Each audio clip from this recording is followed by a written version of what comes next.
Welcome back, viewers, and thanks for staying tuned. Now, we've already talked about producing electric. We've talked about the battery they're coming up with, the battery pack they've come up with, the idea. And now he's just showed us another amazing invention, gas, producing gas. Now, this is amazing. I've just drank the normal water and we put it in the machine and it became gas. Now, can we talk a little bit about this machine, the gas? The gas itself. I mean, the machine you could make it into do the production. Now it's 95. You could make it into 180 liters or bigger and bigger. The only issue is with this one that the machine has to be on board, whereas this one you don't have to have it on board in your house.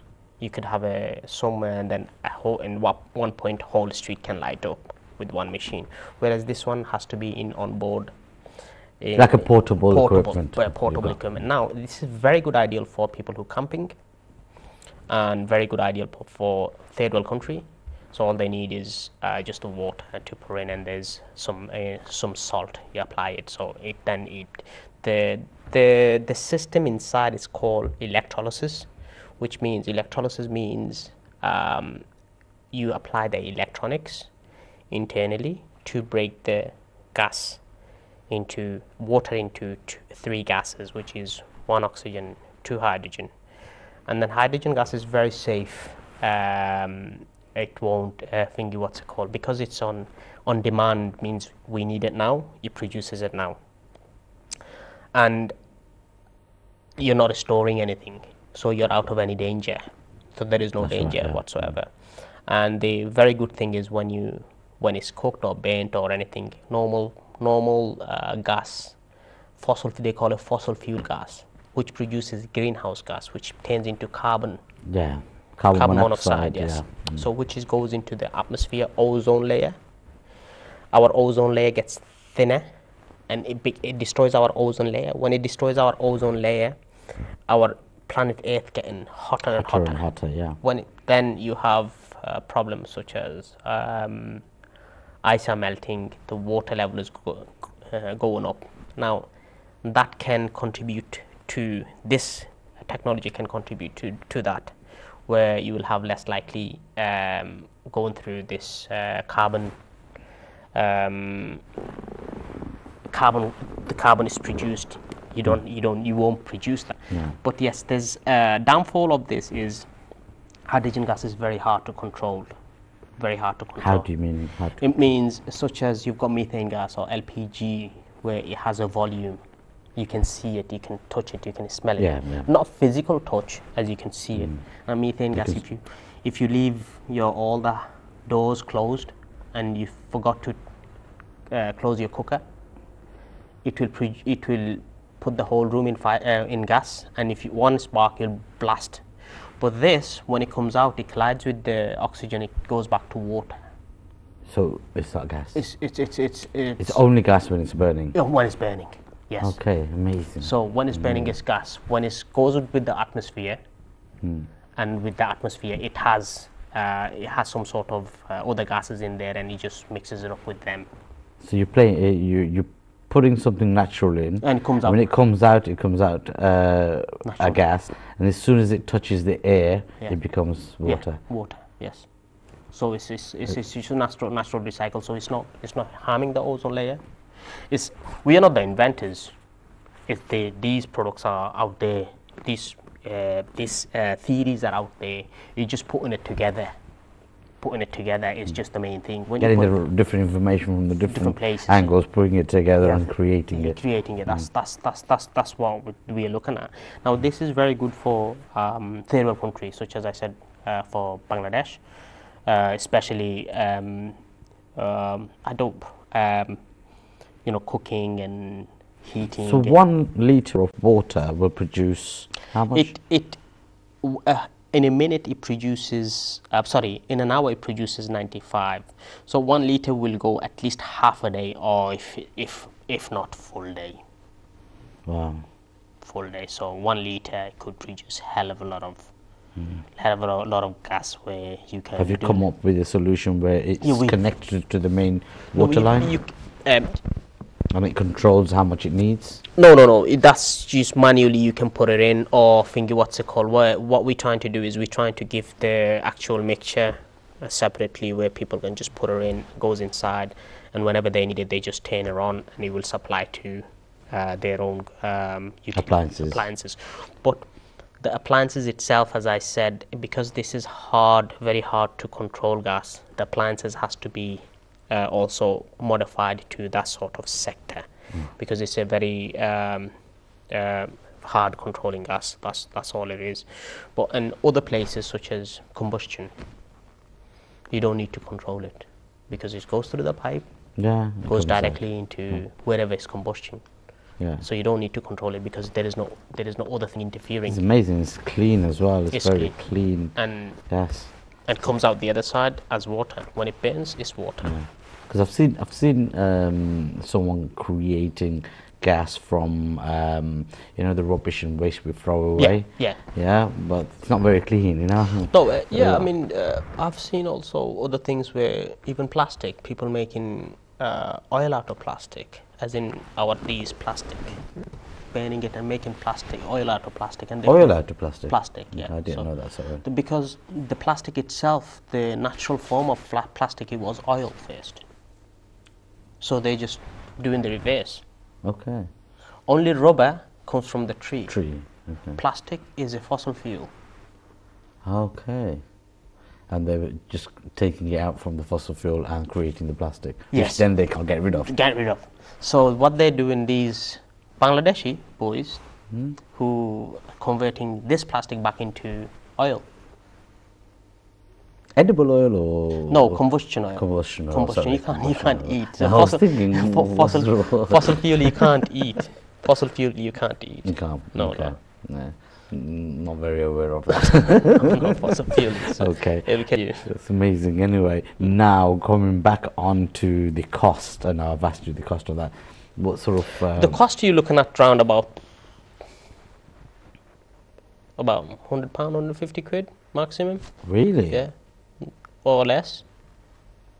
Amazing. Or less.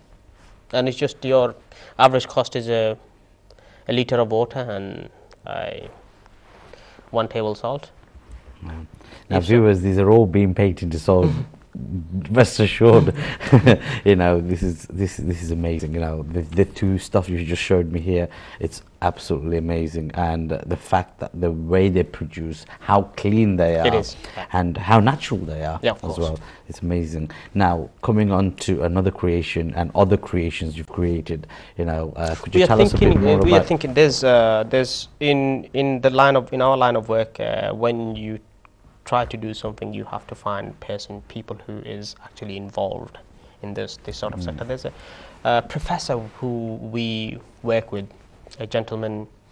As I said from the beginning, there's 3 components is very important, which is your water is number one. Number one is water, and then second of all is your energy. So if you have water and then electricity and the gas, then a person's life can move smoothly. They have one less stress in the head to think about. But number one is the water.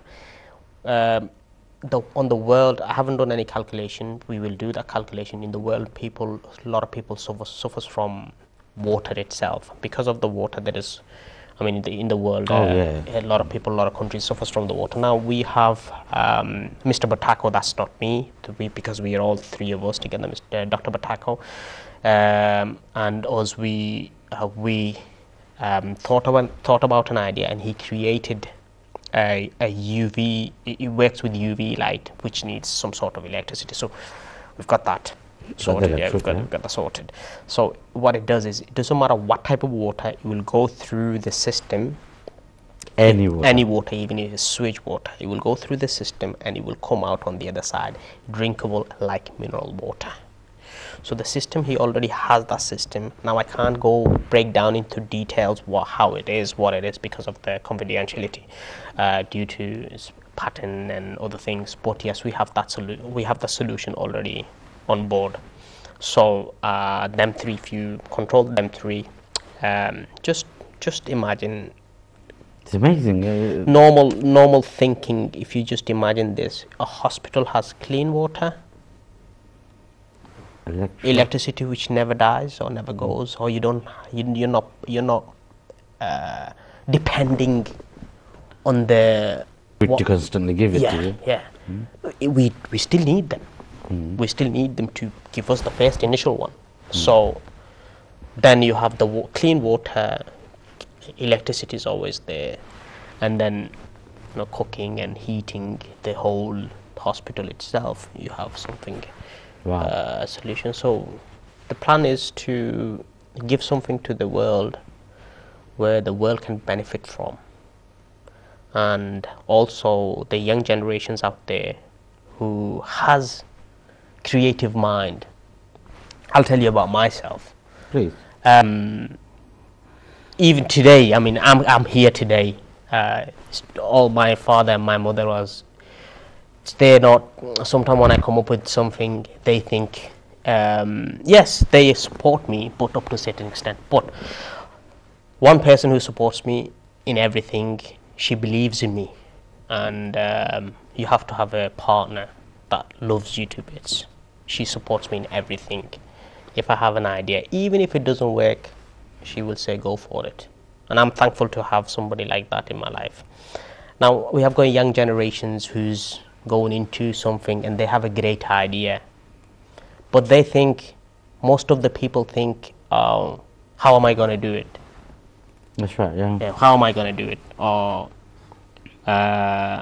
you don't get the motivation from the family, and either you always think the negative. But what I say to them, if you have something in your mind that you want to do, you have not just inventions, businesses or anything you have in your mind, 3 simple rules if somebody follows. 3 simple rules. Number 1 rule is the life goal, what you're going to do. When you receive it, when you receive that goal, what you're going to do with that goal, how to help the society. And the 3rd one is how much you're going to give out. So my rule that I apply in my daily basis, daily life, if I earn £100, I'll give, supposed to give 2.5%, I give 10% away to charity. That's my life rule. I don't know, everybody has their own sort of rules. So people think giving that, making it less, no. Because you gave that, he gives you more barakah. So same, if you have an idea, if you have an objective, if you ask somebody, look for it, the objective will find you. But you have to tell yourself, now I have to do it. You have to make the first move. Exactly. You have to go there. Exactly. And you know, truthfully, everything in life, every successful people, every person who created, invented, they had this belief that they will come up with that. They just need to continue. Yes. Just that little bit left. Of course. And eventually you'll come up with the solution, because all it is, you're just walking towards your solution. Towards it, yes, towards your goal. And the solution is coming to you, really, in reality. In reality, yes, of course. In reality, the solution is searching for you, but you need to have and be prepared to go towards the solution. Anything in life, in business, in anything, any part of life, I think this is the one major aspect. It's like we say, we pray to Allah subhanahu wa ta'ala. Of course. Yeah, we pray to Allah. Allah subhanahu wa ta'ala listens to your prayers only if it is coming from within. Of course. Purely and with dire belief that you need that, you want that, and Allah subhanahu wa ta'ala will deliver. Now we don't have much time, we're going to finish it. Viewers, thank you very much for watching, and it was a pleasure to have Mr. Khalil Hussain here with us today. He's a great inventor. He's got so much more to talk about, but unfortunately we've come to the end of the show. Thank you very much, and remember, tomorrow's business is business today.